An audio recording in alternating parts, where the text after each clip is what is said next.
ദൈവനാമം ഒരിക്കൽ കൂടെ ഈ സമയം വാഴ്ത്തപ്പെടുമാറാകട്ടെ.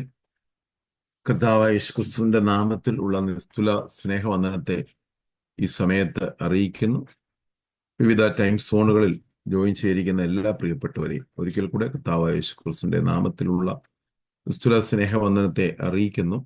ദൈവം നമ്മെ ധാരാളമായി അനുഗ്രഹിക്കട്ടെ. ആ മുഖങ്ങൾ ഇല്ലാതെ തന്നെ വചനഭാഗത്തിലേക്ക് കടക്കുവാൻ കർത്താവ് ശരണം പ്രാപിക്കും. നിങ്ങളുടെ പ്രാർത്ഥനയെ പ്രത്യേകമായിട്ട് ചോദിക്കുന്നു. നമ്മൾ അപ്പോസ്തല പ്രവൃത്തി 16-ാം അധ്യായമാണ് കഴിഞ്ഞ ആഴ്ച തുടങ്ങി വെച്ചത്. പൗലോസിന്റെ രണ്ടാമത്തെ മിഷണറി യാത്രയുടെ ഭാഗങ്ങളാണ് നമ്മൾ ഈ ദിവസങ്ങളിൽ ചിന്തിക്കുന്നത്. ഞാൻ വിചാരിക്കും അടുത്ത ആഴ്ചയോടുകൂടെ രണ്ടാമത്തെ മിഷണറി യാത്ര അവസാനിപ്പിക്കുവാനായി കർത്താവിൽ ശരണം പ്രാപിക്കുന്നു. ഇന്ന് നമ്മൾ ചിന്തിക്കുക 16-ാം അധ്യായത്തിൽ കഴിഞ്ഞ ആഴ്ച നമ്മൾ ചിന്തിച്ചത് പൗലോസ് ശീലാസിനെയും കൂട്ടിക്കൊണ്ട് രണ്ടാമത്തെ മിഷണറി യാത്ര സ്റ്റാർട്ട് ചെയ്തതായിട്ടാണ്. സിറിയ, കിലിക്കിയ ദേശങ്ങളിൽ കൂടെ സഞ്ചരിച്ച് ലുസ്ത്ര, ദർബ എന്നീ സ്ഥലങ്ങളിൽ എത്തിയതായിട്ട് നമ്മൾ വായിക്കുവാനിടയായി തീർന്നു. പൗലോസിനൂടെ ശീലാസ് ഉണ്ട്. ശീലാസ് എന്ന് പറയുന്നത് റോമൻ പൗരനാണ്. പൗലോസും റോമൻ പൗരനാണ് എന്നുള്ള കാര്യം നമ്മൾ ഈ സമയം ഓർക്കേണ്ടതാണ്. പിന്നെ പൗലോസ് ലുസ്ത്ര, ദർബ പ്രദേശങ്ങളിൽ സുവിശേഷം പറയിച്ചപ്പോൾ അവിടെ ഗലാത്യ സഭ പൗലോസിന്റെ ഒന്നാമത്തെ മിഷണറി യാത്രയിലാണ് സ്ഥാപിച്ചത് നമ്മൾ പഠിച്ചു.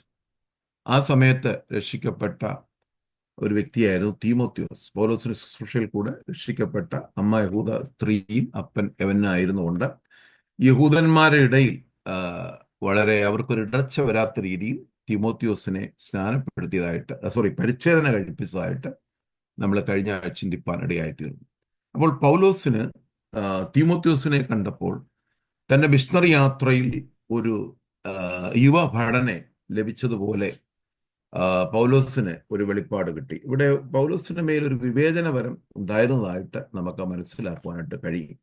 അപ്പോൾ ഞാൻ ആ ഭാഗം ഇങ്ങനെ ചിന്തിക്കുവാൻ ആഗ്രഹിക്കുന്നത്, ചേർത്ത് നിർത്തേണ്ടവരെ നമ്മൾ ചേർത്ത് നിർത്തണം. നമ്മുടെ ശുശ്രൂഷയിൽ നമുക്ക് കൈത്താങ്ങലായി നമുക്ക് ഹാൻഡ് ഓവർ ചെയ്യാൻ പറ്റുന്ന, ഈ മിനിസ്ട്രി ഹാൻഡ് ഓവർ ചെയ്യാൻ പറ്റുന്ന, നമ്മുടെ സുവിശേഷത്തെ മുമ്പോട്ട് ക്യാരി ചെയ്യാൻ പറ്റുന്ന അടുത്തൊരു ജനറേഷനെ നമ്മോട് കൂടെ ചേർത്ത് നിർത്തണമെന്നുള്ള പൗലോസ് ആ ഒരു ഭാഗമാണ് പൗലോസ് തീമോത്തിയോസിൽ കൂടെ ചെയ്യുമ്പോൾ നാം പഠിക്കേണ്ടത്, നാം മനസ്സിലാക്കേണ്ടത്.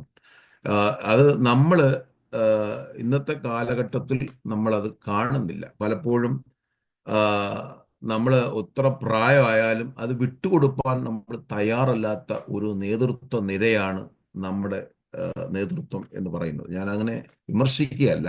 കാരണം അടുത്തൊരു തലമുറയെ കണ്ടെത്തി വളർത്തിയെടുത്ത് അവരിലേക്ക് ഈ സുവിശേഷം കൈമാറ്റം ചെയ്യപ്പെട്ടെങ്കിൽ മാത്രമേ തലമുറകളായിട്ട് ഈ ദീപം നമുക്ക് കത്തിക്കുവാനായിട്ട് കഴിയത്തുള്ളൂ, ഈ സുവിശേഷം നമുക്ക് കൊണ്ടുപോകുവാനായിട്ട് കഴിയുകയുള്ളൂ എന്ന് ഈ ഭാഗത്തിൽ കൂടെ ഞാൻ മനസ്സിലാക്കും. അതിന്റെ 3-ാമത്തെ വാക്യം, അവൻ തന്നോടുകൂടെ പോരണമെന്ന് പൗലോസ് ഇച്ഛിച്ചു എന്ന് അവിടെ എഴുതിയിരിക്കുന്നു. സ്തോത്രം. ഞാൻ ആ ഭാഗം വിടുന്നു. അവിടെ ഉള്ള ഈ തുർക്കി, ഇന്നത്തെ തുർക്കിയിലാണ് ഈ സഭകൾ ഉണ്ടായിരുന്നത്. സ്തോത്രം. ആ കാലഘട്ടത്തിൽ നേരത്തെ നമ്മൾ ചിന്തിച്ചതുപോലെ യെരുശലേമിൽ നിന്ന് അപ്പോസ്തലന്മാർ കൊടുത്തയച്ച, മൂപ്പന്മാർ കൊടുത്തയച്ച കത്ത് ഇവര് ഗലാത്യ സഭകളിൽ വന്നിട്ട് ഇതെല്ലാം വായിക്കുകയും അവരെ ക്രിസ്തുവിൽ ഉറപ്പിക്കുകയും ചെയ്തതായിട്ട് നമ്മൾ ചിന്തിപ്പാൻ ഇടയായിത്തീർന്നു. അത് മാത്രമല്ല, സഭകൾ വിശ്വാസത്തിൽ വളരെ സ്ട്രോങ് ആകുകയും എണ്ണത്തിൽ ദിവസേന പെരുകിക്കൊണ്ടിരുന്നു. അപ്പൊ സുവിശേഷം വളരെ ശക്തമായി വളരുവാൻ ഇടയായി തീർന്നു. ഹല്ലേലൂയ, സ്തോത്രം.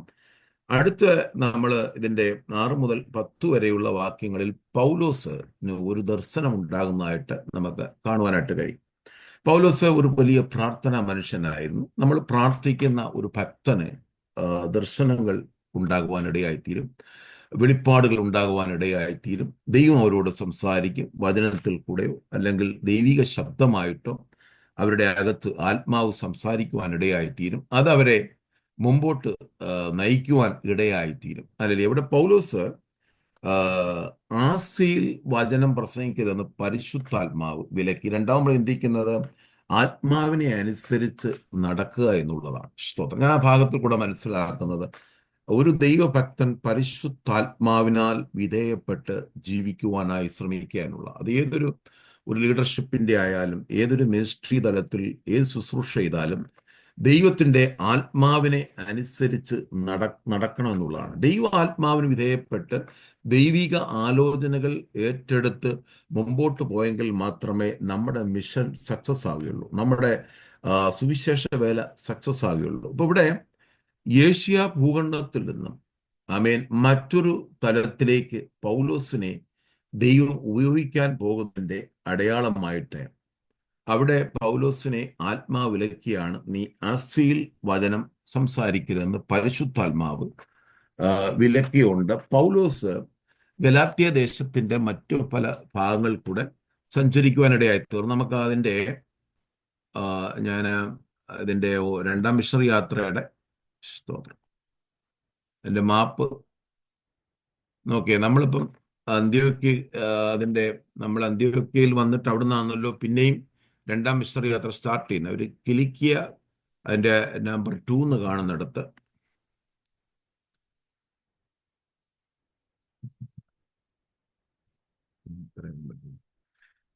കിലിക്കിയ ദേശത്തൂടെ വന്നിട്ട് അവിടെ ലിസ്ട്ര, ദർബെ ഈ സ്ഥലങ്ങൾ അവിടെ കാണിക്കുന്നുണ്ട്. അതിനുശേഷം അവര് സഞ്ചരിച്ച സ്ഥലങ്ങൾ, അതായത് ആസിയിൽ വചനം പ്രസംഗിക്കരുതെന്ന് പരിശുദ്ധാത്മാവ് വിലക്കിയപ്പോൾ ഫ്രുഗ്യയിലും ഗലാത്യ ദേശത്തിൽ കൂടെ അവര് സഞ്ചരിച്ച് മിസ്യയിൽ എത്തിയതായിട്ട് ഇവിടെ കാണുന്ന മൂന്നാമത്തെ ആരോമാർക്ക് നമ്മൾ കാണുന്ന അവിടെ മിസ്യ. ഇതെല്ലാം തുർക്കിയുടെ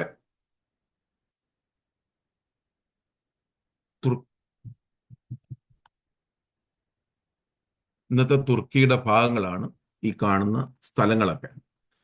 അതിനുശേഷം പൗലോസ് അവിടെ നിന്ന് മുസ്യ കടന്നു ഇവിടെ നിന്ന് ബിഥിന്യക്ക് പോകാനായി ശ്രമിച്ചു, ബിഥിന്യയിലോട്ട്. ഇപ്പൊ ഇവിടെ പെർഗയിൽ ഇവിടെ വന്നപ്പോ ബിഥിന്യക്ക് പോകാനായിട്ട് ശ്രമിച്ചു. എന്നാൽ പരിശുദ്ധാത്മാവ് അങ്ങോട്ടും വിട്ടതായിട്ട് നമ്മൾ കാണുന്നില്ല. അതിനുശേഷം അവര് മുസ്യയിലെത്തി ബിഥിന്യക്ക് പോകാൻ ശ്രമിച്ചു. യേശുവിന്റെ ആത്മാവോ അവരെ സമ്മതിച്ചില്ല.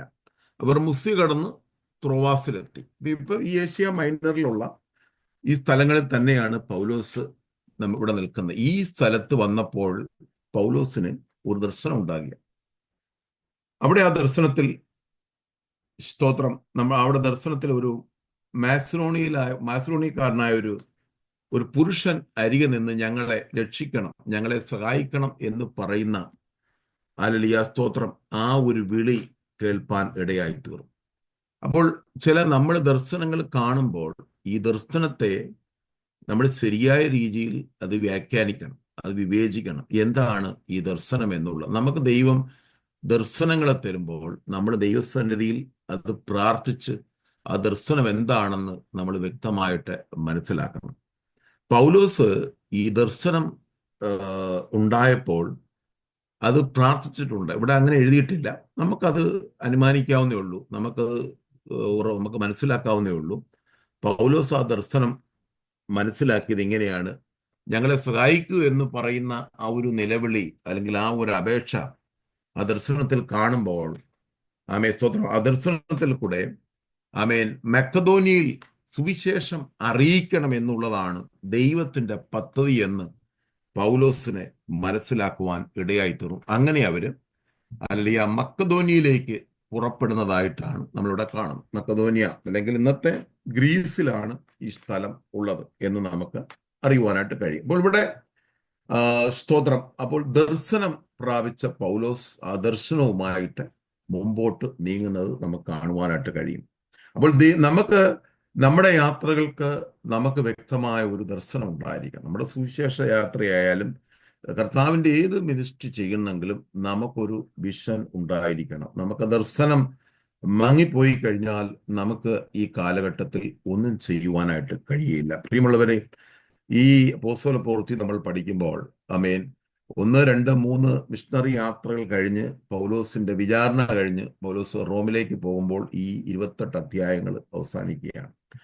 സ്തോത്രം, ഹല്ലേലൂയ. ഇവിടെയൊക്കെ നമ്മൾ മനസ്സിലാക്കുന്നത് അവര് ചെയ്ത പ്രവൃത്തികൾ നമ്മൾ പഠിക്കുമ്പോൾ അവർ എങ്ങനെയാണ് ആത്മാവിന് വിധേയപ്പെട്ടത്, എങ്ങനെയാണ് അവർ ദർശനത്തോട് അല്ലെങ്കിൽ റെസ്പോണ്ട് ചെയ്തത്, എങ്ങനെയാണ് അവര് ദൈവപ്രവർത്തിക്കായിട്ട് കാത്തിരുന്നത്, ഈ ഭാഗങ്ങളൊക്കെ നമുക്ക് ഇവിടെ കാണുവാനായിട്ട് കഴിയും. അങ്ങനെ അവര് സ്തോത്രലിയ 11 മുതൽ 15 വരെയുള്ള വാക്യങ്ങൾ നമ്മൾ വായിക്കുമ്പോൾ അവിടെ ഒരു യൂറോപ്പിൽ ആദ്യമായിട്ട് ഒരു സഭ ഉടലെടുക്കുന്നതിന്റെ ചരിത്ര ഭാഗങ്ങളാണ് നമുക്ക് വെളിപ്പെട്ട് വരുന്നത്. അവിടെ മാസിഡോണിയയിൽ അവിടെ പറയുന്ന അവരവർ ത്രോവാസിൽ നിന്ന് കപ്പൽ നീക്കിയിട്ട് അവര് ഈ പറഞ്ഞ സ്ഥലത്തേക്ക്, അല്ലെങ്കിൽ അവിടെ ചില പോയിന്റുകൾ, ചില തുറമുഖങ്ങൾ അവിടെ കാണിക്കുന്നുണ്ട്. സമത്രോക്കയിലേക്കും അവിടെ തങ്ങിയിട്ട് പിറ്റേന്നാൾ നവപൊലിക്ക് അവിടെ നിന്ന് ഫിലിപ്പ്, അപ്പൊ 2 ഇടത്താവളങ്ങൾ പൗലോസ് അവിടെ ഇതിനകത്ത് നമ്മുടെ ഈ റൂട്ട് മാപ്പിൽ അത് കാണിക്കുന്നുണ്ട്. സമത്രോക്ക, നവപൊലി, ഇവിടെ നിന്നാണ് ഫിലിപ്പിയിൽ എത്തിച്ചേരുന്നത്. സ്തോത്രം, ഹല്ലേലൂയ. ഇവിടെ ഇത് റോമാക്കാർ വളരെയധികം ഉള്ള ഒരു പട്ടണമാണ്. അപ്പൊ ഈ അലക്സാണ്ടർ ചക്രവർത്തിയുടെ പിതാവ് ഈ പട്ടണം പിടിച്ചെടുത്ത സമയത്ത് അദ്ദേഹം ഫിലിപ്പി, അദ്ദേഹത്തിന്റെ പേരാണ് ഇവിടെ കൊടുത്തിരിക്കുന്നത്. സ്തോത്രം. അദ്ദേഹം പിടിച്ചെടുത്തുകൊണ്ടാണ് ആ പേരിൽ ഈ പട്ടണം അറിയപ്പെടുന്നത്. ഗ്രീസിലാണ് ഉള്ളത്. പൗലോസ് ത്രോവാസിൽ നിന്ന് കപ്പൽ കയറി ഫിലിപ്പിയിലെത്തി. സ്തോത്രം. അവിടെ അന്നൊന്നും പ്രത്യേകിച്ച് അവിടെ ഒന്നും സംഭവിച്ചതായിട്ട് കാണുന്നില്ല. അവിടെ ആ പട്ടണത്തിൽ ചില ദിവസങ്ങൾ പാർക്കുവാനിടയായി തീർന്നു. അവിടെ നമ്മൾ മനസ്സിലാക്കേണ്ട ഒരു കാര്യം ഇതാണ്: ഒരു ദൈവത്തിന്റെ പ്രവൃത്തി അല്ലെങ്കിൽ ഒരു ദർശനത്തിനായിട്ട് പൗലോസ് വിളിക്കപ്പെട്ട് യൂറോപ്പിലേക്ക് പോവുകയാണ്. അവിടെ ചെല്ലുന്നതായിട്ടുള്ള സമയത്ത് പൗലോസിനെ അവിടെ സ്വീകരിക്കുവാനായിട്ട് ആരും ഉണ്ടായിരുന്നോ ഒന്നും നമുക്കറിയത്തില്ല, അവിടെ ഒന്നും എഴുതിയിട്ടില്ല. പക്ഷെ ഇവിടെ ഇതിന്റെ ഒരു ചരിത്രഭാഗം പറയുന്നത്, ത്രോവാസിൽ നിന്ന് അവർ കപ്പൽ കയറി ഫിലിപ്പിയിലേക്ക് പോകുമ്പോൾ ലൂക്കോസ്, ഈ അപ്പോസ്തലപ്രവൃത്തി എഴുതിയ ലൂക്കോസ് ഇവരുടെ കൂടെ സഞ്ചരിച്ചതായിട്ട് ചരിത്ര ഭാഗങ്ങൾ വേദശാസ്ത്ര പണ്ഡിതന്മാർ അഭിപ്രായപ്പെടുന്നു. ലൂക്കോസിനെ കൂട്ടിക്കൊണ്ടാണ് ഈ മിഷണറി സംഘം പോയത്. അതിന്റെ കൂടെ പൗലോസിന്റെ കൂടെ തിമോത്തിയോസ് ഉണ്ട്, ശീലാസ് ഉണ്ട്, ലൂക്കോസ് ഉണ്ട്, തുടങ്ങിയ ഒരു വലിയ മിഷണറി സംഘമാണ് യൂറോപ്പിലേക്ക് നീങ്ങിയത് നമുക്ക് മനസ്സിലാക്കാനായിട്ട് കഴിയും. പക്ഷെ അവിടെ ചെന്നപ്പോൾ അവർക്കൊന്നും കാണുവാനായിട്ട് കഴിഞ്ഞില്ല. അപ്പോൾ ഒരു ദൈവ പ്രവർത്തിക്കായിട്ട് അവർ വളരെ കാത്തിരുന്നതായിട്ട് നമുക്ക് മനസ്സിലാക്കുവാനായിട്ട് കഴിയും. അവിടെ പൗലോസ് ഡിസ്കറേജ് ആവുന്നില്ല, അധൈര്യപ്പെട്ടു പോകുന്നില്ല. ഒരുപക്ഷെ നമ്മളെ ദൈവം വിളിച്ച് ഒരു സ്ഥലത്താക്കുമ്പോൾ നിങ്ങൾ കുറേ നാൾ അവിടെ താമസിക്കേണ്ടി വരും, കുറേ നാൾ അവിടെ ഇരുന്ന് പ്രാർത്ഥിക്കേണ്ടി വരും, കുറേ നാൾ ആ പട്ടണത്തിന് വേണ്ടി ശക്തമായി നമ്മൾ ദൈവത്തോട് പ്രാർത്ഥിച്ച് ആലോചന പ്രാപിക്കേണ്ടി വരും. നമുക്ക് പെട്ടെന്നൊന്നും നമുക്ക് ലഭിക്കുകയില്ലായിരിക്കാം. നമ്മൾ നിരാശപ്പെടാൻ പാടില്ല എന്ന് ഞാൻ ഈ ഭാഗത്തിൽ കൂടെ എനിക്ക് വായിച്ചപ്പോൾ മനസ്സിലാക്കുവാനായിട്ട് കഴിയുന്നു. പൗലോസിന് അവിടെ ഒരു നിരാശയോ അല്ലെങ്കിൽ ഇവിടെ വന്നത് എന്തിനാണ്, ഇവിടെ ഒന്നും കാണാനില്ല, ഒരു ഡ്രൈനസ് പോലെ നമുക്ക് ആ ഭാഗം വായിക്കുമ്പോൾ തോന്നും. അവിടെ കുറേ ദിവസം പൗലോസ് അവിടെ പാർത്തു. എത്ര ദിവസം പാർത്തു എന്നൊന്നും നമുക്ക് അറിയുവാനായിട്ട് കഴിയുന്നില്ല. എങ്കിൽ തന്നെ ചില ദിവസങ്ങൾ പൗലോസ് അവിടെ സ്റ്റേ ചെയ്തു. ഒന്നും കാണുന്നില്ല. പൗലോസ് അവിടെ സ്റ്റേ ചെയ്തു. അതിനുശേഷം ശബ്ബത്ത് ദിവസം അവിടെ പറയുന്ന ഇങ്ങനെ, ശബ്ബത്ത് നാളിൽ ഗോപുരത്തിന് പുറത്തു പോയിട്ട് അവിടെ ഒരു പ്രാർത്ഥനാ സ്ഥലമെങ്കിലും ഉണ്ടായിരിക്കും എന്ന് വിചാരിച്ചു ഒരു പുഴവക്കത്തിരുന്നു. സ്തോത്രം. ഈ കാലഘട്ടത്തിൽ നമുക്കൊക്കെ സുവിശേഷം പറയണമെങ്കിൽ നമുക്ക് സ്റ്റേജ് വേണം, വലിയ വലിയ വർഷിപ്പ് ടീം വേണം, വലിയ വലിയ കാര്യങ്ങളൊക്കെ വേണം നമുക്ക്. എന്നാൽ പൗലോസിനെ സംബന്ധിച്ചിടത്തോളം പൗലോസിന് സ്റ്റേജിന്റെ ആവശ്യമില്ല, മൈക്കിന്റെ ആവശ്യമില്ല. എവിടെങ്കിലും ഒന്ന് 10 പേരെ കിട്ടിയാൽ പൗലോസ് സുവിശേഷം പറഞ്ഞിരിക്കും. അത് പൗലോസിന്റെ ഒരു ക്യാരക്ടർ, അല്ലെങ്കിൽ അങ്ങനെയാണ് പൗലോസിന് മേൽ കിടക്കുന്ന വിളി. അതാണ് ഇന്നത്തെ കാലഘട്ടത്തിൽ നമുക്ക് 10 സുവിശേഷം പറയണമെങ്കിൽ തന്നെ നമുക്ക് ഒരു പബ്ലിസിറ്റി വളരെ അത്യാവശ്യമാണ്. പൗലോസിനെ സംബന്ധിച്ചിടത്തോളം ഇതൊരു വിഷയമേ അല്ല. എവിടെയെങ്കിലും 10 പേരെ കിട്ടുമോ എന്നുള്ള ഒരു കാര്യം മാത്രമാണ് പൗലോസ് നോക്കുന്നത്. അവർ പ്രാർത്ഥനാ സ്ഥലത്ത് എന്നൊരു പുഴയുടെ കരയിരുന്നപ്പോൾ അവിടെ കുറെ സ്ത്രീകൾ ആ പുഴക്കരയിൽ വരുവാനിടയായി തീർന്നു. അവരോട് നമുക്കൊക്കെ ആണെങ്കിൽ ഒരു ചെറിയ ഈ സഹോദരിമാരോടൊക്കെ സുവിശേഷം പറയണോ, സഹോദരന്മാരെ കണ്ടില്ലല്ലോ. ഇവിടെ പൗലോസ് അതൊന്നും ചിന്തിക്കുന്നില്ല.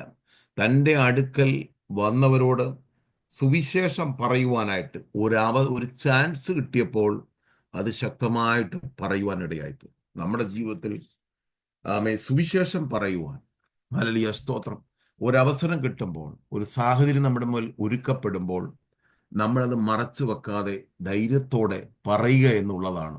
ഹല്ലേലൂയ, സ്തോത്രം. കാരണം അവിടെ ഒരു ദർശനമുണ്ട്, അവിടെ ഒരു വിളി കിടപ്പുണ്ട്. അതുകൊണ്ട് സ്തോത്രം, പൗലോസിന്റെ ഉള്ളിൽ ആ ഒരു ദർശനമാണ് കിടക്കുന്നത്. അതുകൊണ്ട് നമുക്കും ആ ഒരു ദർശനം ദൈവം നമ്മുടെ ഉള്ളിൽ തന്നിട്ടുണ്ട്. നമ്മളായിരിക്കുന്ന സ്ഥലത്തൊക്കെ ദൈവം നമ്മളെ ഉപജീവന വഴിയായിട്ട് ഇവിടെ ഏത് സ്ഥലത്ത് നമ്മളെ ആക്കുന്നു ആ സ്ഥലത്തൊക്കെ ദൈവമക്കളെ നമ്മുടെ സുവിശേഷം അറിയിക്കാനുള്ളവരാണ്. പൗലോസ് സുവിശേഷം എൻ്റെ മേൽ നിർബന്ധമായി കിടക്കുന്നു. ഹല്ലേലൂയ. അത് അറിയിക്കുക എന്നുള്ളത് ഓരോ മനുഷ്യന്റെയും ദൗത്യമാണ്.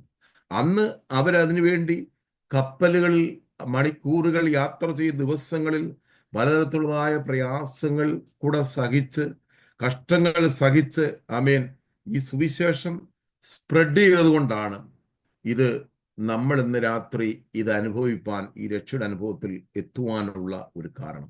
അവിടെ സ്തോത്രം, അവിടെ പ്രത്യേകമായിട്ട് ആ സഭ ഉടലെടുക്കുവാൻ ഒരു സ്ത്രീ മുഖാന്തരം അത് സഹായിച്ചു എന്നുള്ളതാണ്. ലുദിയ എന്ന് പറയുന്ന രക്താംബരങ്ങളിൽ പർപ്പിൾ കളറിലുള്ള വസ്ത്രങ്ങൾക്ക് വലിയ ധനികയായ ഒരു സ്ത്രീ പൗലോസിന്റെ സുവിശേഷം കേട്ടു. ഈ സ്ത്രീ ഒരു ദൈവഭക്തയായ, വളരെ ഭക്തിയുള്ള ഒരു സ്ത്രീകളായിരുന്നു. പ്രിയമുള്ളവരെ, എത്ര ഭക്തന്മാരായിരുന്നാലും യേശു ക്രിസ്തുവിന്റെ സുവിശേഷത്തിൽ കൂടെ അല്ലാതെ നമുക്ക് ഒരു രക്ഷ ലഭിക്കുവാൻ സാധ്യമല്ല. ഹല്ലേലൂയ, സ്തോത്രം. അതുകൊണ്ടാണ് നമ്മൾ പുസ്തകപ്രവൃത്തി 10-ാം അധ്യായം കർത്താദാസനും പഠിപ്പിച്ചപ്പോൾ കൊർന്നല്യോസിനെ പറ്റി നമ്മൾ പഠിക്കുവാനിടയായത്. കൊർന്നല്യോസ് വളരെ ഭക്തനായിരുന്നു. ദാനധർമ്മങ്ങൾ, ചാരിറ്റി ചെയ്യുന്നവരായി. എത്ര ചാരിറ്റി ചെയ്താലും, എത്ര ദാനധർമ്മങ്ങൾ ചെയ്താലും, എത്ര നമ്മുടെ ഏത് ഭക്തന്റെയും പ്രാർത്ഥന ദൈവസ്ഥനിൽ എത്തും. എന്നാൽ വരാനിരിക്കുന്ന രക്ഷയിലേക്ക്, യേശു ക്രിസ്തുവിനോട് കൂടെയുള്ള ആ വാസത്തിലേക്ക് നമുക്ക് പ്രവേശിക്കണമെങ്കിൽ യേശു ക്രിസ്തുവിൽ കൂടെയുള്ള വിശ്വാസത്തിൽ കൂടെ അല്ലാതെ ആർക്കും അത് സാധ്യമാകുകയില്ല. ഇന്ന് ഈ വചനം നമ്മളെ ഓർമ്മിപ്പിക്കുന്ന അതാണ്. ലുദിയ ഒരു ഭക്തയായ സ്ത്രീയായിരുന്നു.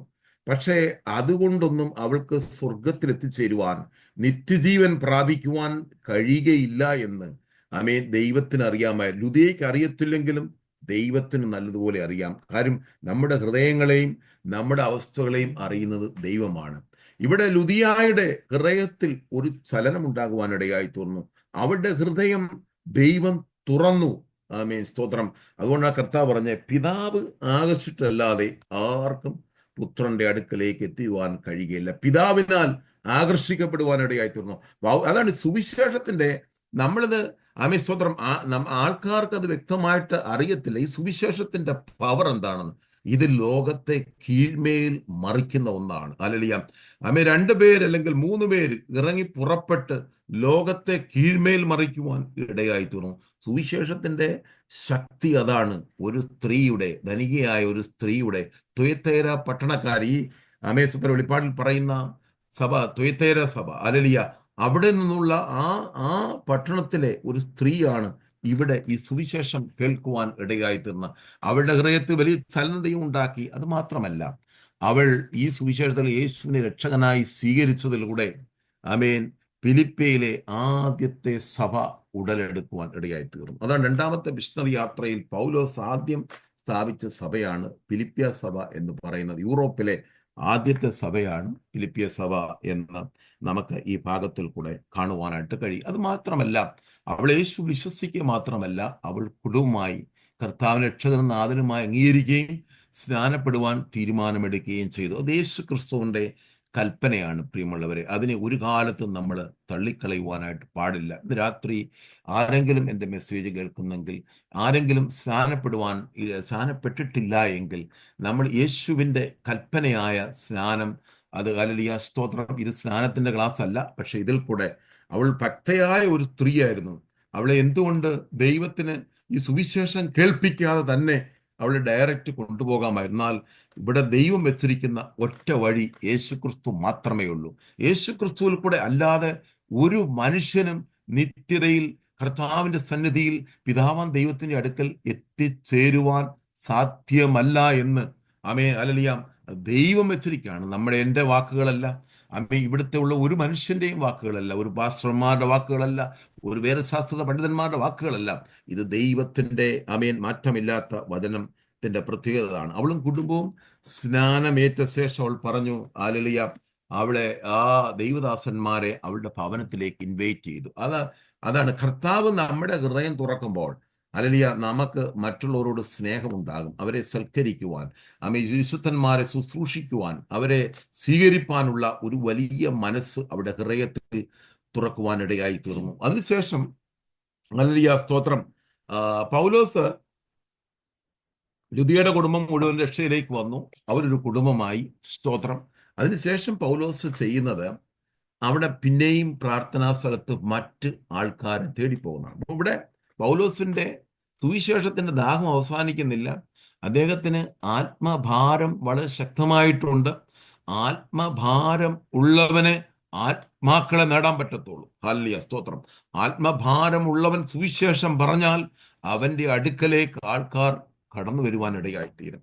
ഇവിടെ പൗലോസ് പിന്നെയും പ്രാർത്ഥനാ സ്ഥലത്ത് ചെല്ലുമ്പോൾ അവിടെ നമ്മൾ കാണുന്ന ഒരു അടിമ പെൺകുട്ടി യജമാനന്മാർക്ക് വളരെ ലാഭമുണ്ടാക്കിയ ലക്ഷണങ്ങൾ പറഞ്ഞൊരു വെളിച്ചപ്പാടത്തിയ സ്ത്രീയെ കാണുകയാണ്. അവര് ഈ ലക്ഷണങ്ങൾ വരുന്ന ആൾക്കാർ ഇപ്പോഴും നമ്മൾ ഈ പറയൂല, ചില ആൾക്കാരെ ഈ ലക്ഷണങ്ങൾ പറഞ്ഞിട്ട് അവരുടെ ഭാവിയൊക്കെ പറഞ്ഞ് കൈയൊക്കെ നോക്കി ഭാവിയൊക്കെ പറഞ്ഞ് പൈസ മേടിക്കുന്നത് നമ്മളിവിടെയൊക്കെ പലപ്പോഴും നമ്മുടെ നാട്ടിലും ഒക്കെ ഉണ്ട്. ഇവിടെ ഇതുപോലെ ഒരു റോമൻ പൗരന്മാർ അല്ലെങ്കിൽ റോമിലെ പൗരന്മാരായ അവരുടെ ആൾക്കാരുടെ അടിമയായ ഒരു പെൺകുട്ടി ഇതുപോലെ ഒരു ഡെമണിക് സ്പിരിറ്റുമായിട്ട് ലക്ഷണങ്ങൾ പറയുന്ന ഒരു വെളിച്ചപ്പാടത്തിയായിട്ട് അവർക്ക് ഒരുപാട് പൈസയൊക്കെ ഉണ്ടായിക്കൊണ്ടിരുന്നതാണ്. ആ സമയത്ത് പൗലോസ് ഇവിടെ ചെല്ലുമ്പോൾ ഇവളുടെ ഭൂതം അല്ലെങ്കിൽ ഇവിടെ അകത്തിരിക്കുന്ന പൈശാചിക ശക്തി പറയുകയാണ്, ഇവർ അത്യുന്നതനായ ദൈവത്തിന്റെ ദാസന്മാർ. ഒരു കാര്യം ഇതാണ്, ഹല്ലേലൂയ കർത്താവിനെ വഹിക്കുന്ന, യേശുവിനെ വഹിച്ചുകൊണ്ട് പോകുന്ന ആൾക്കാരെ കാണുമ്പോൾ പിശാചിന് അറിയുവാനായിട്ട് കഴിയും. ഹല്ലേലൂയ സ്തോത്രം. അവിടെ അവരെ നോക്കിയിട്ട് പറയുകയാണ്, ഇവർ അത്യുന്നതനായ ദൈവത്തിന്റെ ദാസന്മാർ. ഇത് പല പ്രാവശ്യം ചെയ്തപ്പോൾ പൗലോസ് ഒത്തിരി അങ്ങ് അനോയിഡായി. അവന് ഭയങ്കരമായ അലോസരം ഉണ്ടാകുവാൻ ഇടയായി തീർന്നു. അവിടെ പൗലോസിന് ഒരു കാര്യം മനസ്സിലായി. നമ്മൾ ഒരു കാര്യം പല പ്രാവശ്യം പറയുമ്പോൾ നമുക്കത് മനസ്സിലാക്കുവാൻ കഴിവില്ല. എന്തോ ഒരു പൈശാചികമായ എന്തോ ഉണ്ട്. ഒരിക്കലല്ല, പലതവണ ഇങ്ങനെ ആവർത്തിച്ച് മുഷിച്ചിലുണ്ടാകുവാൻ ഇടയായി തീർന്നു. പലപ്പോഴും അവിടെ നമ്മൾ അതിൻ്റെ 16 മുതൽ തുടർച്ചയായിട്ട് നമ്മൾ വായിക്കുമ്പോൾ പൗലോസിനെ വേറൊരു തലത്തിലേക്ക് ദൈവം അവിടെ മാറ്റുന്നതായിട്ട് നമുക്ക് കാണുവാനായിട്ട് കഴിയും. അപ്പോൾ പൗലോസ് പെട്ടെന്ന് ഇവളിങ്ങനെ നിരന്തരം ഹല്ലേലൂയ സ്തോത്രം. ഞാൻ ഈ മാപ്പ് ഞാനിവിടെ സ്റ്റോപ്പ് ചെയ്യുക. നമ്മളിവിടെ ഫിലിപ്പിയിൽ നിന്ന് നമ്മൾ അടുത്ത തെസ്സലോനിക്കയിലോട്ട് പോകുന്നതാണ് പൗലോസിന്റെ 5-ാമത്തെ പോയിന്റ് കാണിക്കുന്നത്. ഞാൻ ഈ മാപ്പ് തൽക്കാലം ഒന്ന് സ്റ്റോപ്പ് ചെയ്യാം. സ്തോത്രം. ഇവിടെ ഈ സ്ത്രീ പലവട്ടം ഇങ്ങനെ ചെയ്തപ്പോൾ പൗലോസിന് മനസ്സിൽ അവിടെ അകത്തൊരു ഭൂതമുണ്ടെന്ന്. അപ്പൊ നമ്മളെ കർത്താവിന്റെ മർക്കോസിന്റെ സുവിശേഷം 16-ാം അധ്യായം നമ്മൾ അവസാനിക്കുമ്പോൾ പൗലോസ് പറയുന്നുണ്ട്, വിശ്വസിക്കുന്നവരാൽ ഈ അടയാളങ്ങൾ നടക്കും. അവർ രോഗിയുടെ മേൽ കൈവച്ചാൽ രോഗികൾ സൗഖ്യമാകും, ഭൂതങ്ങൾ പുറത്തു പോകും. അപ്പൊ നമ്മൾ ഭൂതങ്ങൾ ചിലയിടത്ത് ഞാൻ ചരിത്രം കേട്ടിട്ടുണ്ട്, പലയിടത്തും ബോംബെയിൽ ഏതോ ഒരു ചർച്ചയിൽ ഒരു ഭൂതത്തെ പുറത്താക്കി 21 ദിവസം ഉപവസിച്ചെന്നാണ് ഞാൻ കേൾക്കുന്നത്. ഭൂതം പോയതൊന്നുമില്ല.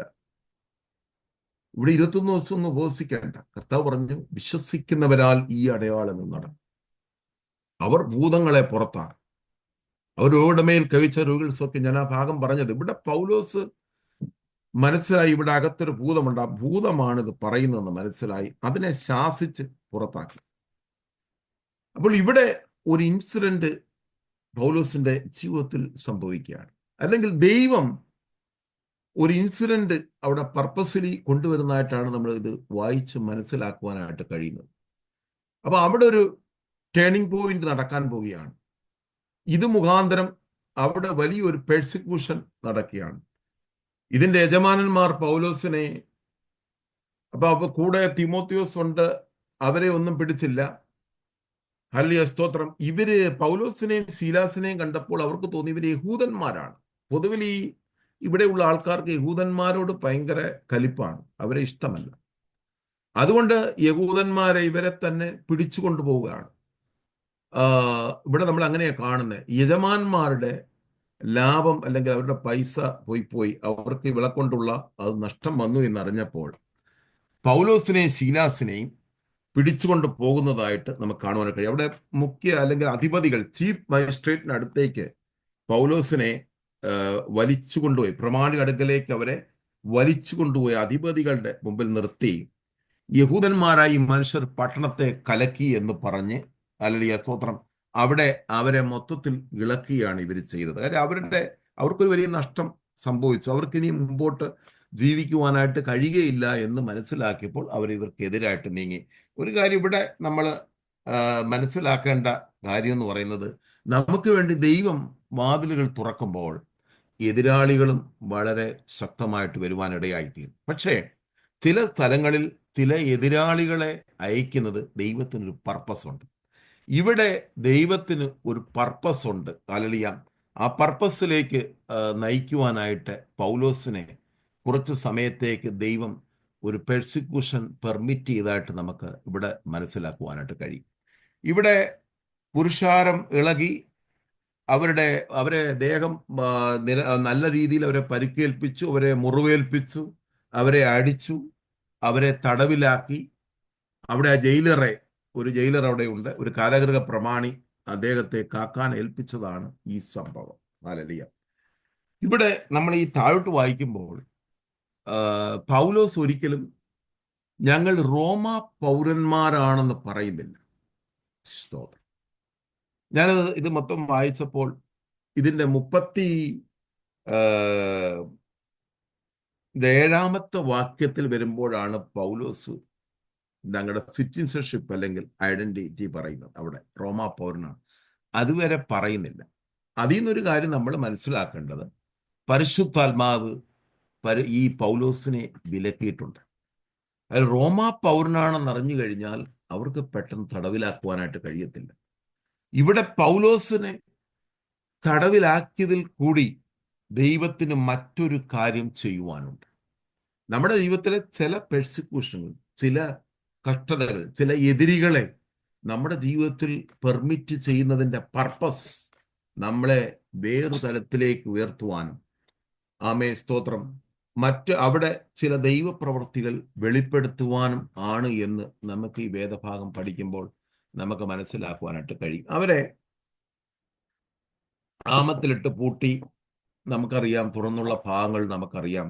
അർദ്ധരാത്രിയായപ്പോൾ ശരീരമാസകലം മുറിവേറ്റ് വേദനപ്പെട്ട പൗലോസിനെ നമ്മൾ ശീലാസിനെ കാണുമ്പോൾ ഒരു കാര്യം ഉറപ്പാണ്, അവരുടെ പുറമെയാണ് അവർക്ക് മുറിവേറ്റിരിക്കുന്നത്, അവരുടെ അകത്ത് ഒരു മുറിവും ഏറ്റിട്ടില്ല. അവരുടെ മേൽ പകർന്ന അഭിഷേകത്തിന്റെ ശക്തി അതാണ്, അവരുടെ മേൽ പകർന്ന കൃപ അതാണ്. അതുകൊണ്ടാണ് അർദ്ധരാത്രിയിൽ പൗലോസും ശീലാസും കാരാഗൃഹത്തിൽ ദൈവത്തെ പാടി സ്തുതിക്കുവാനിടയായിത്തീർന്നു. തങ്ങളുടെ പുറമേ മുറിവുകളിലും പുറമേ ഉള്ള കഷ്ടതകളും ഒക്കെ വരുമ്പോൾ അവിടെ കർത്താവിനെ സ്തുതിക്കുവാൻ നമുക്ക് കഴിയണമെങ്കിൽ നമ്മുടെ മേൽ പകർന്ന കൃപ അത്ര വലുതായിരിക്കും. അങ്ങനെയുള്ള ഒരു ഭക്തന് മാത്രമേ ദൈവത്തെ പാടി സ്തുതിച്ച് മഹത്വപ്പെടുത്തുവാൻ കഴിയുള്ളൂ. സാധു കൊച്ചു സ്വദേശി തൻ്റെ മകൻ മരിച്ചപ്പോൾ, ഹല്ലേലൂയ, ദുഃഖത്തിന്റെ പാനപാത്രം എന്ന പാട്ടെഴുതുവാൻ അദ്ദേഹത്തിൽ വ്യാപരിച്ചത് ഒരു ദൈവകൃപയാണ്. സ്വന്തം കുഞ്ഞ് നഷ്ടപ്പെടുമ്പോൾ ആർക്കാണ് അങ്ങനെ എഴുതുവാനായി കഴിയുന്നത്?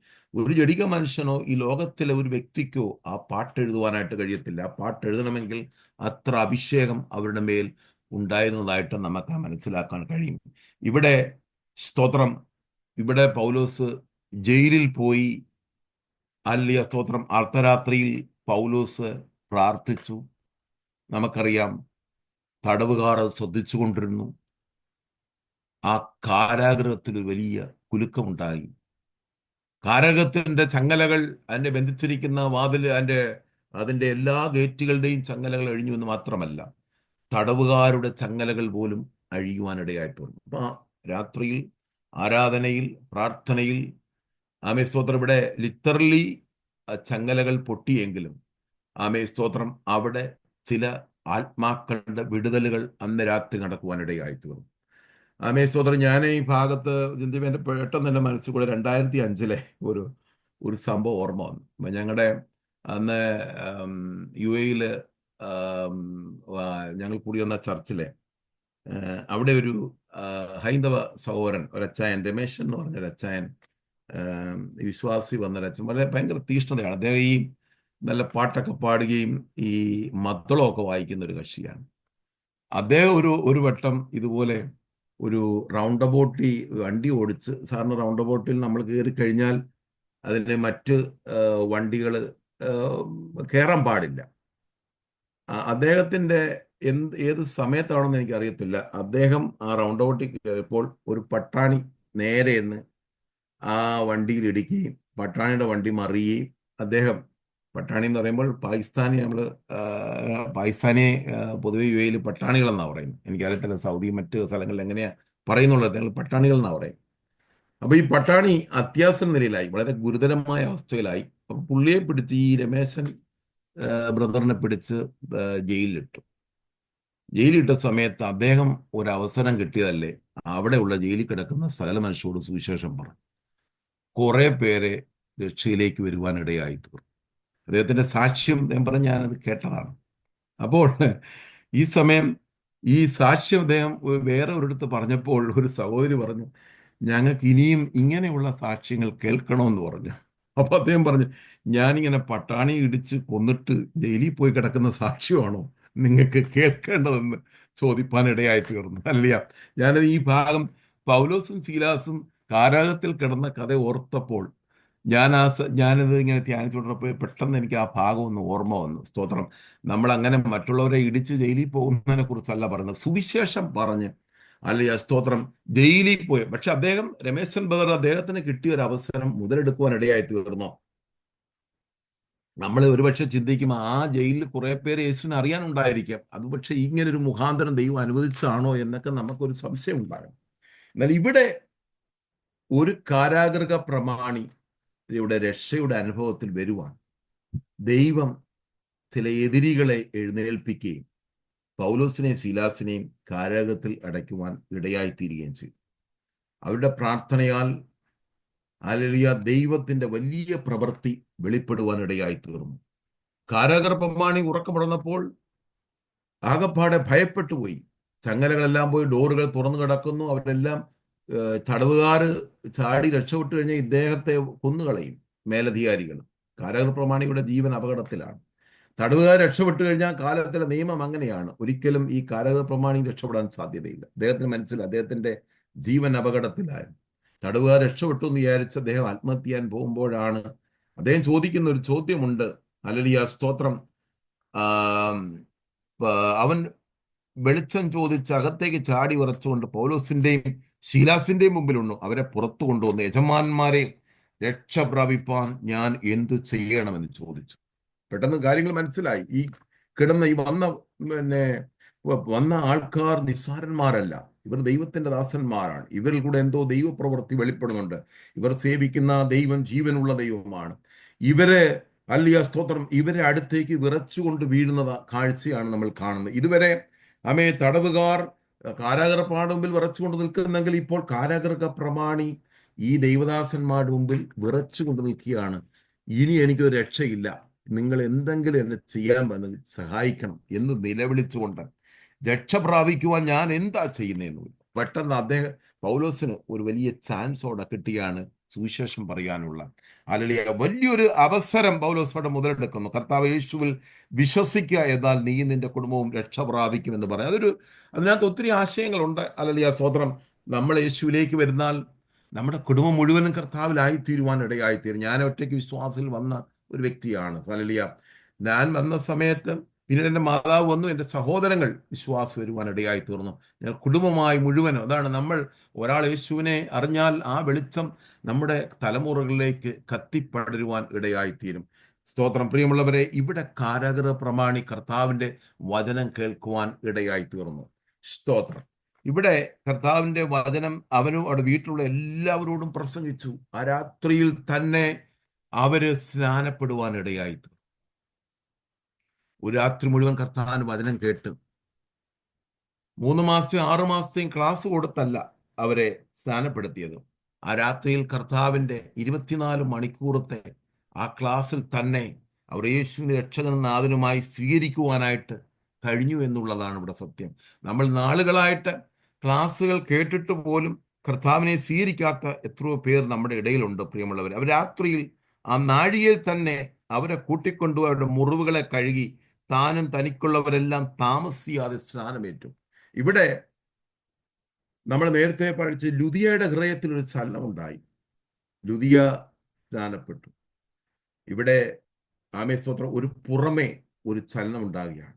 ഒരു കാരാഗൃഹത്തിന്റെ വാതിലുകളെ തകർക്കുന്ന ഒരു ഭൂകമ്പം ഉണ്ടാകുകയാണ്. അവിടെ പുറത്തൊരു ചലനം ഉണ്ടായപ്പോൾ കാരാഗൃഹ പ്രമാണിയുടെ ജീവിതത്തിൽ ഒരു ചലനം ഉണ്ടാകുവാൻ ഇടയായിത്തീർന്നു.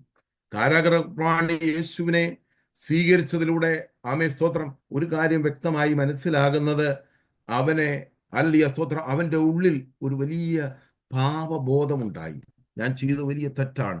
ഈ ദൈവദാസന്മാരെ ജയിലിലാക്കിയത്, അവരെ തടവിലാക്കിയത്, അത് എങ്ങനെയാണ് അതിനൊരു പകരമായിട്ട് എനിക്ക് ചെയ്യുവാനായിട്ട് കഴിയുന്നത്?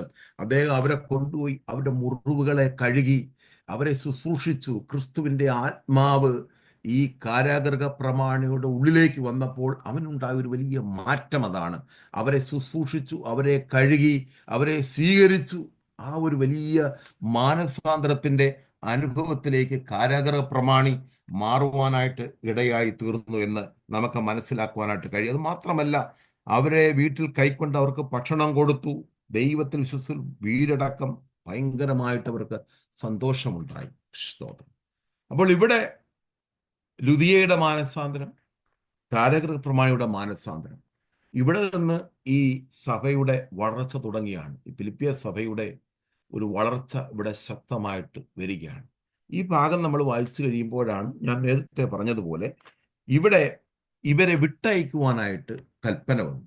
കൽപ്പന വന്ന സമയത്താണ് ഈ കാരാഗൃഹ പ്രമാണി ഈ വാക്ക് പൗലോസ് അറിയിക്കുകയാണ്, നിങ്ങളെ വിട്ടയക്കുവാനുള്ള കൽപ്പന വന്നിട്ടുണ്ട്, ആൾക്കാരെ അയച്ചിട്ടുണ്ട്, അതിന് പോലീസുകാരൊക്കെ വന്നിട്ടുണ്ട് എന്ന് പറയുമ്പോഴാണ് പൗലോസ് പറയുന്നത്, ഞങ്ങൾ റോമാ പൗരന്മാരായ ഞങ്ങളെ അവർ വിസ്താരം കൂടാതെ പരസ്യമായി അടുപ്പിച്ച് തടവിലാക്കിയല്ലോ. ഇതുവരെയും പൗലോസ് റോമാ പൗരനാണെന്ന്, പൗലോസും സീലാസും റോമാ പൗരന്മാരാണെന്ന് അവിടെ വെളിപ്പെടുത്തിയില്ല. ഞാൻ നേരത്തെ പറഞ്ഞു. അപ്പൊ ഇവിടെ വായിക്കുമ്പോഴാണ് നമുക്ക് മനസ്സിലാകുന്നത്, നേരത്തെ അവർ റോമാ പൗരന്മാരാണെന്ന് പറഞ്ഞാൽ ഇവരെ തടവിലാക്കുക സാധ്യമല്ല. ഇവരെ തടവിലാക്കിയില്ല എങ്കിൽ ഒരു കാരാഗൃഹ പ്രമാണിയുടെ കുടുംബം രക്ഷാനുഭവത്തിലേക്ക് വരുവാൻ സാധ്യമല്ല. അതുകൊണ്ട് പരിശുദ്ധാത്മാവ് അവരെ വിലക്കുവാനിടയായി തീർന്നു. എന്നാൽ പൗലോസ് സമയമായപ്പോൾ ഇത് വെളിപ്പെടുത്തുകയും ചെയ്തു, തങ്ങൾ റോമാ പൗരന്മാരാണ്. അതുകൊണ്ട് ഇവർ ഭയങ്കരമായി ഭയപ്പെട്ടു. റോമാ പൗരന്മാർ അറിഞ്ഞപ്പോൾ അവർക്ക് വലിയ ഭയമുണ്ടായി. പൗലോസ് ചോദിക്കുന്ന ചോദ്യമുണ്ട്, ഞങ്ങളെ വിസ്താരം കൂടാതെ ഞങ്ങളെ എന്തിന് തടവിലാക്കി? ഇനി അവർ വന്ന് തന്നെ ഞങ്ങളെ ഇനി രഹസ്യമായി പുറത്തു കൊണ്ടുപോകുന്നു, അവർ തന്നെ വന്ന് ഞങ്ങളെ കൂട്ടിക്കൊണ്ടു പോകട്ടെ എന്ന് പറഞ്ഞു. പക്ഷെ അവരെ വലിയ കോംപ്രമൈസ് ചെയ്ത് അവരെ സൂചിപ്പിച്ചു, അവരെ പല കാര്യങ്ങളൊക്കെ പറഞ്ഞു അവരെ പുറത്തേക്ക് കൊണ്ടുപോകുന്ന ഒരു ഭാഗമാണ് ഈ 16-ാം അധ്യായം അവസാനിക്കുമ്പോൾ കാണുന്നത്. മാത്രമല്ല, പിന്നെ പൗലോസും സീലാസും ലുദിയയുടെ വീട്ടിൽ ചെന്ന് സഹോദരന്മാരെ കണ്ട് അവരെ ആശ്വസിച്ച ശേഷം പിന്നെ തെസ്സലോനിക്കയിലേക്ക് പോകുന്ന ഒരു ഭാഗമാണ് ഈ നമ്മൾ പിന്നെ 17-ാം അധ്യായത്തിലേക്ക് കാണുന്നത്. 17-ാം അധ്യായത്തിൽ വരുമ്പോൾ അവിടെ അംബിപ്പോലിസിലും അപ്പന്നൂലയോടും കടന്ന് അവർ തെസ്സലോനിക്കയിലെത്തി. അപ്പൊ അത് അവിടുത്തെ ഗ്രീസിലെ തന്നെ, ഇന്നത്തെ ഗ്രീസിന്റെ ഓരോ ഭാഗങ്ങളാണ് തെസ്സലോനിക്ക. തെസ്സലോനിക്ക എന്ന് പറയുന്ന ആ പേര് വരാൻ കാരണം സ്വത്രം അലക്സാണ്ടർ ചക്രവർത്തിയുടെ സഹോദരിയാണ് തെസ്സലോനിക്ക. ആ പേരാണ് ഈ പട്ടണത്തിന് കൊടുത്തിരിക്കുന്നത്. തെസ്സലോനിക്കയിലും അവിടെ എത്തിയിട്ട് അവിടെ യഹൂദന്മാരുടെ ഒരു പള്ളി ഉണ്ടായി എന്ന് കാണുവാനായിട്ട് കഴിയും. ഒരിക്കലും ഒരു കാര്യം ഇവിടെ നമ്മൾ ഈ ഭാഗം നമ്മൾ മനസ്സിലാകുന്നത്, ഒരു സ്തോത്രം ദൈവത്തിന്റെ കൃപ ലഭിച്ച അല്ലെങ്കിൽ ദൈവിക അഭിഷേകമുള്ള ഒരു ഭക്തൻ, ആത്മഭാരമുള്ള ഒരു ഭക്തനെ ഒരു പെർസിക്യൂഷനും ഡിസ്കറേജ് ചെയ്യുവാൻ സാധ്യമല്ല. ഒരു എതിരികളും അവരെ തകർക്കുവാൻ സാധ്യമല്ല. നമ്മുടെ അകത്തുള്ള സുവിശേഷത്തിന്റെ ശക്തി അതാണ്, അതിന്റെ കൃപ അതാണ്. ആ കൃപയുള്ളവർ ഒന്നിനെയും ഭയപ്പെടുവാൻ, ഒന്നിനെ അവർ ഭയപ്പെടത്തില്ല. ഒരധികാര തലങ്ങളിൽ ഇരിക്കുന്നവരെയോ അവരുടേതായിട്ടുള്ള ഒരു ഒരു പെർസിക്യൂഷനെ ഒന്നും ഇവർ ഭയപ്പെടുന്നില്ല. ഇവർ സുവിശേഷം അവർ അവസാനിപ്പിക്കുകയല്ല, അവർ നിരന്തരമായി തുടർച്ചയായി ധൈര്യത്തോടെ തിരുവെഴുത്തുകളെ അല്ലെങ്കിൽ ആധാരമാക്കി സുവിശേഷം പറയുവാനുള്ള ഒരു വലിയ കൃപ പിന്നെയും ദൈവം അവരുടെ മേൽ പകരുവാൻ ഇടയായി തീർന്നു. അവിടെയും സബ്ബത്ത് നാളുകളിൽ പൗലോസ് യഹൂദന്മാരുടെ സിനഗോഗിൽ ചെന്നിട്ട് സുവിശേഷം ശക്തമായി അവരോട് പറയുകയാണ്. ഞാൻ പറഞ്ഞ നേരത്തെ നമുക്കറിയാലോ, അവര് സുവിശേഷം പറഞ്ഞ കാലഘട്ടത്തിൽ പുതിയ നിയമം അവരുടെ കയ്യിലില്ല, സുവിശേഷം എഴുതപ്പെട്ടിട്ടില്ല, ഒരു ലേഖനങ്ങളുമില്ല, ഒന്നുമില്ല. അവരാ കൂടെ ന്യായപ്രമാണവും പ്രവാചക പുസ്തകങ്ങളും സങ്കീർത്തനങ്ങളും, ഈ 3 പുസ്തകങ്ങളെ ആധാരമാക്കിയാണ് അവർ സുവിശേഷം പറയുന്നത്. അതിനകത്തൂടെ വായിച്ച് അതിനകത്തുള്ള ക്രിസ്തുവിനെ അല്ലെങ്കിൽ അതിനകത്തുള്ള യേശുവിനെ ക്രിസ്തു എന്ന് അവർക്ക് തെളിയിച്ച് അവർക്ക് ബോധ്യം വരുത്തിയാണ് ഇവർ ചെയ്തുകൊണ്ടിരുന്നത്.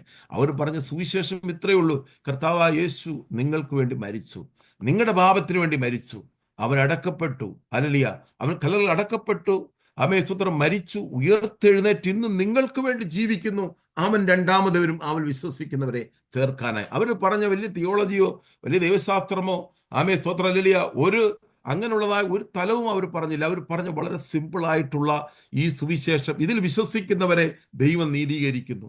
വേറെ ഒന്നും ന്യായപ്രമാണത്തിൽ ആചാരങ്ങളോ കൽപ്പനകളോ ഒന്നും അവരെ പഠിപ്പിക്കാൻ പോയില്ല. വളരെ സിമ്പിളായിട്ടുള്ള സുവിശേഷം അവരുടെ മുമ്പിൽ അവതരിപ്പിക്കുവാൻ, യേശു ദൈവമാണെന്ന് ശക്തമായി പറയുവാനുള്ള ധൈര്യം അവരുടെ മേൽ ദൈവം പകർന്നു. അതുകൊണ്ട് എന്ത് സംഭവിച്ചു? യവനന്മാരിൽ ഒരു കൂട്ടം ആൾക്കാർ, ഭക്തിയുള്ള യവനന്മാർ, ഒരു കൂട്ടം ആൾക്കാർ യേശുവിനെ വിശ്വസിച്ച് പൗലോസിനോടും ശീലാസിനോടും ചേർന്നു. അവിടെ യാസോൻ അല്ലെങ്കിൽ യാസോൻ എന്ന് പറയുന്ന ഒരു സഹോദരന്റെ വീട്ടിൽ ഇവർ ഒരുമിച്ച് കൂടുവാനിടയായി തീർന്നു. അവിടെ വരുന്ന ആൾക്കാരെ സ്തോത്രം സുവിശേഷം പറഞ്ഞ് അവരെ ക്രിസ്തുവിലേക്ക്, അനേകരെ യേശുവിലേക്ക് നയിക്കുവാൻ ഇടയായി തീർന്നു. ഇത് യഹൂദന്മാർ അറിഞ്ഞപ്പോൾ അവർക്ക് അസൂയുണ്ടായി. അവിടെ നമ്മൾ വായിക്കുന്ന എങ്ങനെയാണ്? അതിൻ്റെ 17-ാം അധ്യായത്തിൽ അതിൻ്റെ 5-ാമത്തെ വാക്യത്തിൽ നമ്മൾ വായിക്കുന്നു: യഹൂദന്മാരോ അസൂയ പൂണ്ട്. ഞാനിവിടെ ഈ 9 വരെയുള്ള വാക്യങ്ങളിൽ ഇവിടെ ഇന്നത്തെ 2ാമത്തെ മിഷണറി യാത്ര ഇവിടെ നിർത്തുന്നു. ഇതിനുശേഷം തുടർന്ന് അടുത്ത ആഴ്ച കൂടി 2ാം മിഷണറി യാത്ര അവസാനിപ്പിക്കുവാൻ കർത്താവിൽ ശരണം പ്രാപിക്കുന്നു. 2ാം മിഷണറി യാത്ര സ്തോത്രം 18-ാം അധ്യായം 22 വരെയുള്ള വാക്യങ്ങളിലാണ് 2ാമത്തെ മിഷണറി യാത്ര അവസാനിക്കുക. നമുക്ക് സമയമില്ലാത്തതുകൊണ്ട് ഞാൻ ഇവിടെ വെച്ച് ഇവിടെ നിർത്തുന്നു.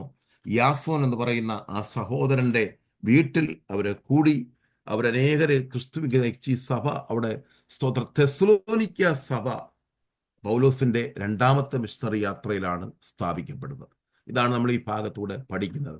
ഇവിടെ യാസോന്റെ ഭാഗത്തിൽ കൂടി ഒരുപാട് ആൾക്കാരെ രക്ഷയിലേക്ക് കൊണ്ടുവരും. എന്നാൽ എതിരാളികൾ പിന്നെയും എഴുന്നേൽക്കുവാനിടയായി തീർന്നു. ഞാൻ നേരത്തെ പറഞ്ഞു, വാതിലുകൾ തുറന്നിരിക്കുന്നു, എതിരാളികൾ പലരുമുണ്ട്. എല്ലാം നമ്മുടെ ജീവിതത്തിലും അത് തന്നെ. ഇന്ന് പകൽക്കാലം ഞാൻ പറഞ്ഞല്ലോ ഭാഗങ്ങളൊക്കെ. ഇവിടെ നമ്മൾ വായിക്കുന്ന ഇതാണ്: യഹൂദന്മാർ അസൂയ പൂണ്ട് മിനക്കെട്ട് കിടക്കുന്ന ചില ദുഷ്ടന്മാർ. എവിടെയുണ്ട് ഈ നമ്മളെ ഈ പച്ച മലയാളത്തിൽ പറഞ്ഞാൽ വായ്നോക്കികൾ എന്ന് പറയും. ഒരു പണിയില്ലാത്ത കുറെ ആൾക്കാർ എല്ലാ കാലഘട്ടത്തിലും ഉണ്ടായിരുന്നു. ഒരു കൊളോക്കിയൽ ലാംഗ്വേജ് ആണ് പറഞ്ഞത്. സ്തോത്രം, അപ്പോൾ എല്ലാ കാലത്തിലും ഇവിടെ അങ്ങനെ എഴുതിയിരിക്കുന്നത്. മിനക്കെട്ട് നടക്കും, ഒരു പണിയുമില്ലാത്ത കുറെ ആൾക്കാരുണ്ട്. അവരാണ് എവിടെയും പ്രശ്നം ഉണ്ടാക്കുന്നത്. സഭയ്ക്ക് പുറത്തായാലും സഭയ്ക്ക് അകത്തായാലും ഈ ആൾക്കാർ എപ്പോഴും പ്രശ്നങ്ങൾ ഉണ്ടാക്കിക്കൊണ്ടേയിരിക്കും. സ്തോത്രം. അപ്പോൾ മിനക്കെട്ട് നടക്കുന്ന ചില ദുഷ്ടന്മാരെ ചേർത്ത് പുരുഷാരത്തെ ഇളക്കി പട്ടണത്തിൽ വലിയ കലഹമുണ്ടാക്കി യാസോന്റെ വീട് വളഞ്ഞതായിട്ട് നമുക്ക് കാണുവാനായിട്ട് കഴിയും. എങ്ങനെ ഈ സുവിശേഷത്തെ തകർക്കാനുള്ള ശ്രമമാണ്. ഒരു കാലത്തും ഇത് നടക്കാൻ പോകുന്നില്ല. നമ്മൾ മരിച്ചാലും സുവിശേഷം മരിക്കയില്ല. കർത്താവിന്റെ 2ാമത്തെ വരവ് വരെയും സുവിശേഷം കത്തിപ്പടർന്നുകൊണ്ടിരിക്കും. ഞാൻ മരിച്ചാലും നിങ്ങൾ മരിച്ചാലും ആര് രക്തസാക്ഷിയായാലും സുവിശേഷം ഒരിക്കലും മരിക്കയില്ല. അതാണ് സുവിശേഷത്തിന്റെ ശക്തി എന്ന് പറയുന്നത്. ഈ പൗലോസിനെയും ശീലാസിനെയും തേടിപ്പോവുക. പക്ഷെ യാസോന്റെ വീടിനകത്ത് വന്നപ്പോൾ ഇവരെ കാണാൻ പറ്റാഞ്ഞതിന് ഇവരെ വലിച്ചെടുത്ത് അധിപതികളുടെ അടുക്കൽ കൊണ്ടുപോകുന്ന ഒരു ഭാഗമാണ് ഇവിടെ. സ്തോത്രം. ഇവിടെ അവർ പറയുന്നു, യാസാൻ അവരെ കൈക്കൊണ്ടു. ഇപ്പൊ യാസാനമേ ചുമത്തുന്ന കുറ്റം അതാണ്. ഇവനാണ് ഇവരെ സ്വീകരിച്ചവർ വീട്ടിൽ ഇവരെ കൈക്കൊള്ളുന്നത്. ഇവർ മാത്രമല്ല, യേശു എന്ന മറ്റൊരുവനാണ് ഇവിടെ രാജാവെന്ന് പറഞ്ഞുകൊണ്ട് കൈസരുടെ നിയമങ്ങൾക്ക് പ്രതികൂലമായി പ്രവർത്തിക്കുന്നു എന്ന് പറഞ്ഞ് നിലവിളിക്കുന്ന ഒരിതാണ്. സ്തോത്രം. ഇത് കേട്ട് പുരുഷാരവും നഗരാധിപന്മാരും ഭ്രമിച്ചു. അവരെ ജാമ്യത്തിൽ ഇറക്കിയതായിട്ട് നമ്മൾ ഈ ഭാഗത്തിൽ കാണുവാനായിട്ട് കഴിയും. സ്തോത്രലിയ. ഇവിടെ നമ്മൾ ഇന്ന് പകൽക്കാലം ഞാൻ ഇവിടെ നിർത്തുന്നു. രാത്രിയിൽ നമ്മൾ ചിന്തിക്കുമ്പോൾ അല്ലിയ നമ്മൾ ചിന്തിച്ച വേദഭാഗങ്ങൾ നമ്മളൊന്ന് നമ്മുടെ കൂടെ സുവിശേഷത്തിന് വേണ്ടി നമ്മോട് കൂടെ ചില ആൾക്കാരെ ചേർത്ത് നിർത്തുന്ന ഒരനുഭവമാണ്. രണ്ട്, ആത്മാവിനെ അനുസരിച്ച് നടക്കുക എന്നുള്ളതാണ്. ആത്മാവിനാൽ വിധേയപ്പെട്ട് നടക്കുക. അയക്കപ്പെട്ട സ്ഥലത്ത് ദൈവത്തിന്റെ പ്രവൃത്തിക്കായിട്ട് ക്ഷമയോടെ നമ്മൾ കാത്തിരിക്കുക. അതാണ് തുയത്തേര പട്ടണത്തിൽ അല്ലെങ്കിൽ അവിടെ ചെന്നപ്പോൾ ഫിലിപ്പിയ പട്ടണത്തിൽ ചെന്നപ്പോൾ പൗലോസ് അവിടെ അവർക്ക് ദൈവപ്രവൃത്തിക്കായിട്ട് കാത്തിരുന്നു. അവിടെ സുവിശേഷം അവസരം കിട്ടിയപ്പോൾ പൗലോസ് സുവിശേഷം പറഞ്ഞു. അവർ ലുദിയ എന്ന് പറയുന്ന അവരുടെ കുടുംബം രക്ഷപ്പെട്ടു. ആദ്യത്തെ സഭ സ്ഥാപിക്കുവാൻ ഇടയായി തീർന്നു. എതിരികൾ അലലിയ അവിടെ ദൈവം ഒരു ഓപ്പണിംഗ് കൊടുത്തപ്പോൾ എതിരികൾ എഴുന്നേൽപ്പാൻ ഇടയായി തീർന്നു. അത് അലലിയ. അത് മാത്രമല്ല, ആ എതിരികളെ ദൈവം അനുവദിച്ചത് ദൈവത്തിന്റെ മറ്റൊരു പദ്ധതി. ചില കാരാഗൃഹ പ്രമാണികൾ അവരുടെ കുടുംബങ്ങൾ ദേശത്തുള്ള അനേക പ്രിയപ്പെട്ടവരുടെ രക്ഷയ്ക്കായിട്ട് ഈ ഒരു ഇൻസിഡന്റ് മാറുവാൻ ഇടയായി തീർന്നു. അടുത്തത് അലലിയ സ്തോത്രം. ചില കാര്യങ്ങൾ നമ്മൾ പറയേണ്ട സമയത്ത് മാത്രമേ പറയാവൂ. എല്ലായ്പ്പോഴും എല്ലായിടത്തും എല്ലാം പറയാനാ പറ്റത്തില്ല. ദൈവം പറയുമ്പോൾ മാത്രമേ നമ്മളത് പറയാവൂ. ഇവിടെ റോമാ പൗരനാണെന്നുള്ള തൻ്റെ ഐഡന്റിറ്റി, സിറ്റിസൺഷിപ്പിനെ പൗലോസ് മറച്ചു വെക്കുവാനിടയായി തീർന്നു. അത് സമയമായപ്പോൾ ഈ കാരക പ്രമാണിയുടെ വിടുതൽ നടക്കുന്നത് വരെ പരിശുദ്ധാത്മാവ് അത് വിലക്കുവാനിടയായി തീർന്നു. അതുകൊണ്ട് തൻ്റെ റോമൻ സിറ്റിസൺഷിപ്പിനെ പരിശുദ്ധാത്മാവ് വിലക്കിയത് കൊണ്ട് ഒരു കാരാഗ്രഹ പ്രമാണിയുടെ രക്ഷയിലേക്ക് നയിക്കുവാൻ ഇടയായി തീർന്നെന്ന് മനസ്സിലാക്കുവാൻ കഴിഞ്ഞു. പിന്നെ നമ്മൾ തുടർച്ചയായി ദൈവത്തിന്റെ വചനം ശക്തിയോടെ പ്രസംഗിക്കുകയും അല്ലിയ എതിരികൾ എത്ര ഉയർന്നു വന്നാലും അതിനെയൊന്നും ഭയപ്പെടാതെ മുന്നോട്ട് പോകുക എന്നുള്ള വലിയൊരു ആഹ്വാനമാണ് അപ്പോസ്തല പ്രവൃത്തികൾ നമ്മൾ പഠിക്കുമ്പോൾ നമ്മുടെ ജീവിതത്തിൽ അത് വെളിപ്പെടുവാൻ ഇടയായി തീർന്നത്. അത് മാത്രമല്ല, നമ്മുടെ ദൈവം നമ്മളെ അയച്ച സ്ഥലത്തേക്ക് ധൈര്യത്തോടെ നമ്മൾ പോയാൽ അനേകർ യേശുവിലേക്ക് കടന്നു വരുവാൻ ഇടയായിത്തു. അനേകർ വിശ്വസിച്ചു. അനേക സഭകൾ. രണ്ടാമത് അല്ലെ തെസ്സലോനിക്ക സഭ 17-ാം അധ്യായത്തിൽ നമ്മൾ ഉടലെടുക്കുന്നതായിട്ട് നമുക്ക് കാണുവാനായിട്ട്. തുടർന്ന് അല്ലെ 2-ാം മിഷണറി യാത്രയിൽ കോരിന്ത്യ സഭ ഉടലെടുക്കുന്നതായിട്ട് നമുക്ക് കാണും. അല്ലെ നമുക്ക് അടുത്ത ആഴ്ച ചിന്തിക്കാം. കർത്താവിൻ്റെ കരങ്ങളിലേക്ക് പ്രാവശ്യമോട് അമ്മയെ ഏൽപ്പിക്കാം. നമ്മളെ വചനങ്ങൾ അമ്മയെ പഠിക്കുമ്പോഴും നമുക്ക് അല്ലിയ സ്തോത്രം. നമ്മളെല്ലാവരും പഠിക്കുന്നവരാണ്. നമ്മളാരും തികഞ്ഞവരായിട്ടല്ല. അല്ലിയ നമ്മൾ ആര് പഠിപ്പിച്ചാൽ നമ്മൾ അതൊക്കെ നോട്ട് ചെയ്യുമ്പോൾ നിങ്ങൾക്ക് എന്തെങ്കിലും സംശയങ്ങളൊക്കെ ഉണ്ടെങ്കിൽ അതൊന്ന് എഴുതി പിന്നെ നമുക്കത് കാണുമ്പോൾ പിന്നെ ഡിസ്കസ് ചെയ്യാം. അല്ലെങ്കിൽ അവസാനം നമുക്ക് ഇതിനെപ്പറ്റി ഒന്ന് ചിന്തിപ്പാനൊക്കെ ഉള്ള ഒരു സമയങ്ങൾ നമുക്ക് പിന്നെ വേർതിരിക്കാമെന്ന് ഞാൻ വിചാരിക്കുന്നു, പ്രത്യാശിക്കുന്നു. ദൈവം നമ്മെ അനുഗ്രഹിക്കട്ടെ. ഞാൻ എൻ്റെ വാക്കിൽ വിരാമം കുറിക്കുന്നു. God bless you all.